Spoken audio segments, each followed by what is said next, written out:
కందుకూరు పట్టణంలోని శ్రీ స్కందపురి సోమేశ్వర శివాలయంలో మహాశివరాత్రి పర్వదినం సందర్భంగా ప్రత్యేక పూజలు ఘనంగా నిర్వహించారు. ఈ సందర్భంగా ఎమ్మెల్యే ఇంటూరి నాగేశ్వరరావు దంపతులు స్వామివారిని దర్శించుకుని ప్రత్యేక పూజల్లో పాల్గొన్నారు. అనంతరం ఆలయ అధికారులు ఎమ్మెల్యే దంపతులకు స్వామివారి తీర్థప్రసాదాలు అందజేశారు. స్వామివారి దర్శనార్థం ఆలయానికి విచ్చేసిన ఎమ్మెల్యే దంపతులకు ఆలయ అధికారులు, పార్టీ నాయకులు, వేద పండితులు మంత్రోచ్చారణలతో, మేళతాళాలతో ఘన స్వాగతం పలికారు. ఈ సందర్భంగా ఎమ్మెల్యే ఆలయ అధికారులతో మాట్లాడుతూ మహాశివరాత్రి సందర్భంగా వచ్చే భక్తులకు ఎటువంటి అసౌకర్యం లేకుండా స్వామివారి దర్శనం కల్పించాలని సూచించారు.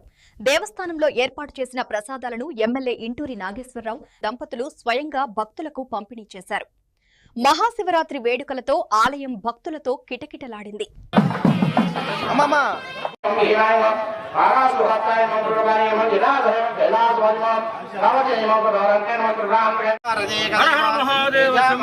శంకర హర హర మహాదేవ శంభో శంకర. ఓం దానాయ స్వాహ, ఓం సమానాయ స్వాహ, ఓం బ్రహ్మణేశ్వర మధ్య మధ్యే పానీయం సమర్పయామి. హస్తవర్షామి, పాదవర్షం ధాజ్యామి, నారికేల